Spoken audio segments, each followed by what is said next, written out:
가끔 아는 분들과 이야기를 하면 제가 미국에 살다가 지금 어디 사는지 궁금해하시는 분들이 있습니다. 그러면 저는 향남에 산다라고 이야기를 합니다. 그러면 꼭 따르는 질문이 있습니다. 향남이 어디예요? 그렇다면 저는 향남은 화성에 있습니다. 그러면 또 바로 질문이 다가옵니다. 그 연쇄 사건으로 유명한 화성인가요? 네, 그러면 저는 네, 살인의 추억 화성입니다라고 이야기를 합니다. 그리고 그분들에게 이제 향남이 어떻게 찾아오는지 설명할 때가 가끔씩 있습니다.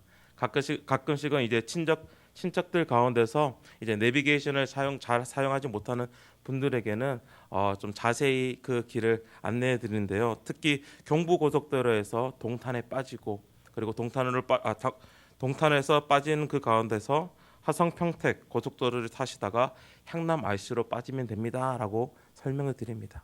그리고 그 길을 잘 찾아오실 때 사인판들을 잘 보라고 말합니다. 왜냐하면 사인판을 보고 따라올 때 또 향남으로 또 바르게 올 수 있기 때문입니다. 오늘 말씀에서는 1절과 3절에 이적이라는 단어가 나옵니다. 이 이적이라는 단어는 어떠한 신비스러운 일들, 어떠한 능력을 이야기할 수 있지만 요한이 사용하는 이 이적이라는 단어는 요한복음에서도 마찬가지로 표적이라는 단어로 이렇게 번역이 되는데 그것은 어떻게 보면 사인판이라는 뜻입니다. 어떠한 사인.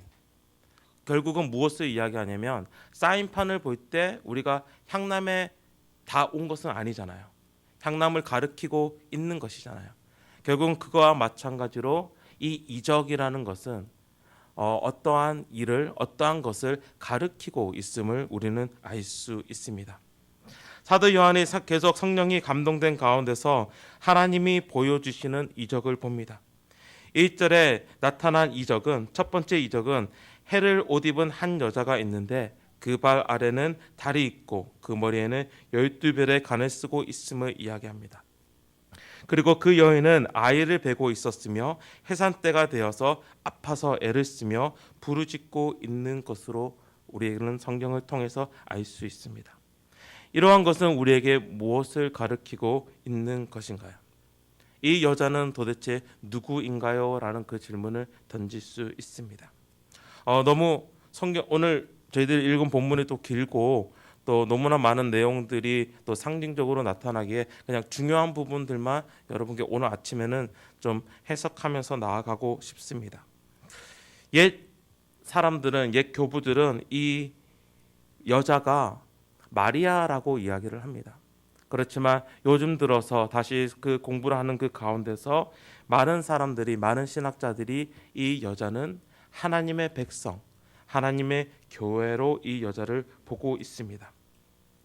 이렇게 보는 가장 큰 이유는 구약에서는 이스라엘을 처녀 딸로 표현하고 있고 신약에서는 신부된 교회라는 표현을 하고 있기 때문입니다. 이 여자는 하나님의 교회, 하나님의 자녀로, 하나님의 백성으로 보는 것이 어떻게 보면 옳습니다. 그리고 이 여자는 어떠한 모습을 가지고 있습니까? 바로 해를 입은 것처럼 그 영광스러움을 가지고 있음을 이야기합니다. 이 여자는 아기를 베고 있었습니다. 그리고 이 아이는 예수님으로 해석을 할 수 있습니다. 왜냐하면 5절 말씀을 보면 그것을 좀 알 수 있는데 5절 말씀 저희들 함께 읽도록 하겠습니다. 5절 말씀입니다. 여자가 아들을 낳으니 이는 장차 철정으로 만국을 다스릴 남자라. 그 아이를 하나님 앞과 그 보좌 앞으로 올려가더라. 시편 2편 말씀을 보면 이제 시편에서 이제 메시아적인 그런 시편들이 계속 보여주고 있는데 시편 2편 말씀을 보면 이 말씀이 나옵니다. 내가 여호와의 명령을 전하노라. 여호와께서 내게 이르시되 너는 내 아들이라. 오늘 내가 너를 낳았도다. 내게 구하나 내가 이방 나라를 내 유업으로 주리니 내 소유가 땅끝까지 이르리로다. 내가 철장으로 그들을 깨뜨리며 질그릇같이 부수리라 하시도다. 이 시편은 메시아적 말씀인데 이제 메시아가 이 땅에 나타나서 하나님의 그 왕국을 다스릴 것인데 오늘 말씀에서는 시편 말씀에서는 철장으로 만국을 다 깨뜨린다라는 표현이 나오고 있습니다. 즉 철장으로 다스릴 것이다 라고 이야기를 하고 있습니다. 그렇게 오늘 5절 말씀에서도 철장으로 만국을 다스릴 남자라는 그 표현을 하면서 곧 이 아이가 메시아 예수 그리스도임을 우리에게 보여줍니다. 또한 창세기에서 여자의 후손이 베렘의 머리를 상하게 할 것이다 라는 그 말씀이 어떻게 보면 이 여자와 그리고 그 아이 후손의 모습을 보여주면서 그 이스라엘 백성 하나님의 자녀된 이스라엘 백성을 통해서 그 라인 안에서 나타날 바로 그리스도를 우리에게 보여주고 있습니다. 또 다른 이적이 보여집니다. 또 다른 이적은 큰 붉은 용입니다. 이 용은 오늘 말씀 가운데서 여자의 반대편에 서서 또한 그 아이를 해하려고 삼키려는 그 모습으로 표현됩니다. 바로 하나님의 교회의 적으로 표현이 되고 있습니다. 이 용은 9절 말씀에 보면 이렇게 표현되고 있습니다. 저희들 9절 말씀 함께 읽도록 하겠습니다. 큰 용이 내쫓기니 옛 뱀 곧 마귀라고도 하고 사탄이라고도 하며 온 천하를 꾀하는 자라. 그가 땅으로 내쫓기니 그의 사자들도 그와 함께 내쫓기니라. 네, 너무나 분명하게 이 붉은 영이 어떠한 자인지 우리에게 보여집니다. 사탄이라고 이야기를 합니다. 마귀라고 이야기합니다. 온 천하를 깨한다는 자로 바로 표현되고 있습니다.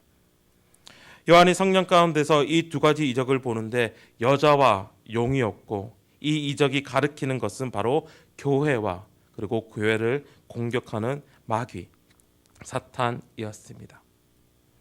그리고 사탄의 공격이 있는 그 가운데서 6절 말씀을 읽으면 이 여자는 광야로 도망가였다라고 설명하고 있습니다. 저희들 6절 말씀 함께 읽도록 하겠습니다. 그 여자가 광야로 도망가매 거기서 1260일 동안 그를 양육하기 위하여 하나님께서 예비하신 곳이었더라. 사탄의 공격에 교회는 광야로 나아갑니다. 하지만 여기서 우리가 한번 짚고 넘어가고 싶은 것은 이 광야가 바로 하나님께서 예비하신 곳이라는 것입니다. 광야는 실제로 그 당시 그리스도인들이 황제의 박해를 피해 숨었던 곳입니다. 광야는 그 당시 그리스도의 복음 아래 살면서 오직 예수님만이 구주요 왕이시다 인정하는 그리스도인들이 박해를 피해 갔던 곳이 광야였습니다. 그리고 그 박해를 피해 광야로 피했지만 광야라는 그 단어가 우리에게 주는 그 느낌처럼 그곳의 삶은 당연히 고통이 따랐을 것입니다. 그렇지만 오늘 말씀 가운데서 이야기하는 것은 이 광야가 하나님께서 예비하신 곳이라는 것입니다. 그리고 그곳이 하나님께서 예비하신 곳으로 어떠한 곳으로 표현이 됩니까? 바로 양육을 위해서 그곳을 예비해 두었다라고 성경은 우리에게 이야기를 합니다. 저는 사실 양육이라는 단어를 생각했을 때 훈련이라는 단어를 좀 더 묵상하게 됐어요. 하나님께서 우리의 삶 가운데서 우리를 때로는 광야로 내모시는데 우리는 그 광야로 나아갈 때 하나님께서 우리를 훈련시키기 위해서 우리를 광야로 보내시는구나. 그 고통 가운데서 그 어려운 상황 가운데서 그것을 이겨낼 수 있는 힘을 기르기 위해서 광야를 내보내신다라고 생각할 때도 많았습니다. 그런데 오늘 말씀 가운데서 나타난 단어는 바로 양육이었습니다. 양육이라는 단어는 어떠한 뜻입니까? 돌봄을 이야기합니다. 돌봄을 이야기합니다. 마치 어미가 아기를 키우듯이 마치 어미가 아이를 먹이고 그리고 어떠한 해를 입지 않을까 정말 돌보듯이 그것을 바로 양육이라고 표현이 됩니다. 이것이 저에게는 오늘 말씀을 준비하면서 저에게 주는 하나님의 은혜였습니다. 우리가 고통 가운데 있을 때, 우리가 메마른 상태에 있을 때, 어떠한 어려운 상황에 있을 때 우리는 그것을 광야로 표현하는데 그것은 하나님께서 우리를 훈련하시기보다는 더 큰 뜻이 있는데 그것은 하나님께서 우리를 돌보기 위해서입니다. 돌보기 위해서. 다시 말씀드리면 마치 엄마가 아기를 돌보듯이, 저에게 이제 6개월 된 아기가 있는데 둘째인데 정말 손이 많이 가거든요. 조금만 울어도 밤에 눈을 깨서 아기를 토닥토닥 하고, 조금만 울어도 배가 고프지 않을까 젖을 먹이고, 어떠한 해한 것이 그를 덮치지 않을까 그것에서 보호하는 것. 하나님의 자녀가, 하나님의 교회가 그 당시를 생각할 때는 고통 가운데 있는데 하나님께서는 그들을 일부러 강야로 내버리셨고 그것에서 하나님의 돌보심을 느끼게 하십니다.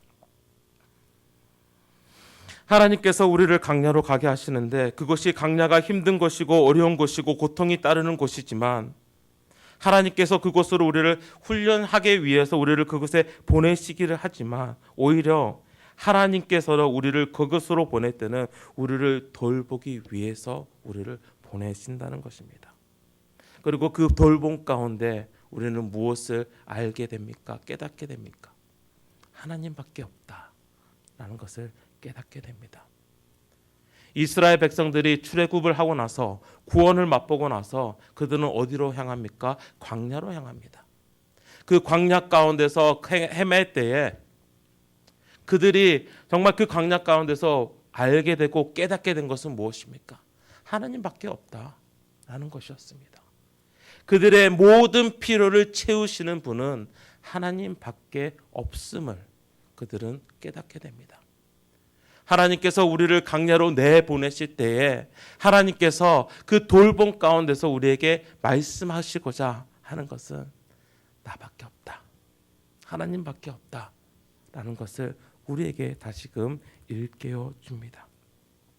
하나님은 우리를 광야로 내모시는데 이 광야가 세상에 생각할 때는 오히려 어려움이 될 수도 있고 고통이 될 수도 있고 힘듦이 될 수 있지만은 하나님께서 예비하신 것이고 하나님께서는 돌보시기 위해서 우리를 보호하시기 위해서 그 광야로 내밀고 계신 것입니다.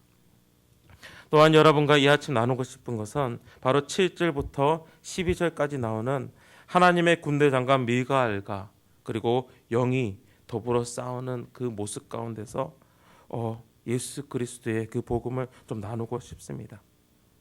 여기서 나오는 싸운다라는 말은 7절의 말씀에 보면 미가엘과 그의 사자들이 영과 더불어 싸우세라고 나오는데 이 싸운다는 표현은 어떤 칼을 들고 어떤 무기를 들고 싸우는 피가 터지는 그런 싸움보다는 어떻게 이야기하면 좀 더 법적인 논쟁을 생각하시면 됩니다. 법적인 논쟁. 그리고 그 법적인 논쟁 가운데서 누가 지게 됩니까? 바로 영이 지게 됩니다. 그리고 11절 말씀에 어떻게 이 미가엘과 그의 사자들이 승리하였는지 우리에게 보여주고 있는데 11절 말씀 저희들 함께 읽도록 하겠습니다. 11절 말씀입니다. 또 우리 형제들이 어린 양의 피와 자기들이 증언하는 말씀으로써 그를 이겼으니 그들은 죽기까지 자기들의 생명을 아끼지 아니하였도다. 여기서 말을 하는 그 법적인 논쟁 가운데서 이길 수 있는 유일한 이유가 우리에게 보여지는데 그것이 무엇입니까? 바로 어린 양의 피 그리고 하나님의 말씀이라는 것입니다. 바로 위의 말씀에서도 10절 말씀에 보면 또 그의 그리스도의 권세가 나타나시니 우리 형제들을 참소하던 자 곧 우리 하나님 앞에서 밤낮 찬송하던 자가 쫓겨났고라는 그 상황을 이야기하고 있습니다. 참소라는 것은 남을 헐뜯고 어떻게 보면 윗사람에게 어떠한 일을 고하는 일을 이야기하고 있어요. 용이 그런 일을 하고 있었다는 것입니다. 용이 하나님의 백성들을 볼 때 어떻게 이야기하고 있습니까? 마치 사탄이 욥을 공격하듯이 이 욥에게는 의한 것이 없다. 라고 이야기하고 있다는 것입니다. 그런데 그 사탄을 어떻게 이깁니까? 바로 예수 그리스도의 피로, 하나님의 말씀으로 이기고 있음을 우리에게 보여줍니다. 승리하게 하시는 그 유일한 방법, 그 법적 논쟁에서 승리하는 결정적인 그 단서는 예수 그리스도의 피입니다. 그렇습니다. 우리는 죄인입니다. 벌을 마땅히 받아야 할 죄인입니다. 그렇지만 그 가운데서 이길 수 있었던 유일한 방법은 나는 의롭지 않으나 예수 그리스도의 의가 그 십자가 가운데서 그 보혈의 피로써 우리를 씻었을 때에 우리는 의롭다 하심을 입은 죄인이기 때문에 그 승리에서 그 전쟁에서 우리는 이길 수 있었다는 것입니다. 어떤 분은 이 승리의 원인을 복음의 말씀으로 해석을 합니다. 복음의 내용인 바로 어린 양의 붉은 피, 그리고 복음의 형식인 바로 말씀 선포. 복음이라는 것은 원래 그 당시 사용하는 언어로서 승리를 선포하는 것이었습니다. 전쟁에 나가 있는 왕이 전쟁에서 돌아왔을 때 우리 왕이 이겼다, 우리는 더 이상 적군의 포로가 될 필요가 없다라는 것을 외치는 것이 복음이었습니다. 승리의 말씀을 선포하는 것이었습니다. 그 복음이 우리의 삶 가운데도 있다는 것입니다. 그 승리의 선포가 우리 삶 가운데 있다는 것입니다. 왜? 어린 양의 피가 승리하였기 때문에, 하나님께서 이미 말씀하신 그 말씀이 어린 양의 피로써 이루어졌기 때문에 우리는 그 복음의 삶을 살아갈 때에 바로 승리의 삶, 그 승리의 삶이라는 것은 우리가 매 삶 가운데서 이기며 산다는 것이 아니라 그 승리의 삶이라는 것은 하나님을 왕으로서 예수 그리스도를 구주로서 인정하는 삶을 이야기하는 것입니다. 그렇기에 오늘 17절 말씀에서도 용이 여자에게 분노하여 돌아가서 그 여자의 남은 자손 곧 하나님의 계명을 지키며 예수의 증거를 가진 자들과 더불어 싸우려고 바다 모래 위에 서 있더라라는 그 말씀이 어떻게 보면 저희들에게 도전이 됩니다. 지금 이 모습이 우리의 삶의 모습이 아닌가 생각해 봅니다. 그리고 오늘 이 삶을 살아가실 때에 우리가 정말 가지고 있어야 하는 것은 오늘 말씀처럼 하나님의 계명을 지키는 것과 바로 예수의 증거를 가지는 것입니다. 왜냐하면 이것만이 그 전쟁에서, 그 논쟁에서 이길 수 있는 유일한 방법이기 때문입니다. 예수 그리스도의 피, 그리고 하나님의 약속. 오늘 이 두 가지를 마음속에 가지며 정말 나의 삶 가운데서 정말 그 전쟁이 있을 때, 전쟁은 어떻게 보면 매 순간 일어나잖아요. 그 순간 예수 그리스도의 피를 생각하시고 또한 그 가운데서 하나님의 말씀에 순종하시는 또 오늘 하루가 되기를 주님 이름으로 축원합니다. 함께 기도하시겠습니다. 하나님, 우리는 지금 강야에 나와 있습니다. 어렵고 힘들고 매일의 삶 가운데서 그리스도인으로서 살아간다는 것이, 매일의 삶 가운데서 오직 예수님만이 나의 구주가 되심을, 하나님만이 나의 왕을 되시며 그것을 인정하며 그 인정의 그 고백의 삶을 살아간다는 것이 매우 어렵고 힘듭니다. 광야 같습니다. 그렇지만 오늘 말씀을 통해서 저희들에게 위로를 주시는 것은 하나님께서 우리를 광야에 보내실 때는 그 광야가 예비하신 곳이며 하나님께서 우리를 돌보시기 위함임을 우리가 압니다. 하나님, 오늘 하루 예수 그리스도를 구주로 고백하는 자로 나아갈 때에 하나님의 만지심, 하나님의 인도하심, 하나님의 돌보심을 정말 만끽하는 하루가 되게 하여 주시옵소서. 또한 그 가운데서 계속해서 공격이 있습니다. 계속해서 사탄은 우리를 공격하고 있습니다. 때로는 그 공격이 예수가 아니라 너가 잘해야 된다. 너의 의로서 살아가야 된다. 너가 선하야지만 하나님 앞에 갈 수 있다 라고 공격할 수 있지만은, 하나님, 우리가 그 가운데서 오직 예수 그리스도의 그 피를 생각하게 하여 주시고, 또한 하나님의 그 말씀을 우리가 생각하게 하여 주시사, 우리가 그 싸움에서 나는 질 수 있지만, 나는 매일 넘어지지만 넉넉히 이기는 예수 그리스도를 바라보며 나아가게 하여 주시옵소서. 이 모든 말씀 예수 그리스도 이름으로 기도드립니다. 아멘. 하늘에 계신 우리 아버지여,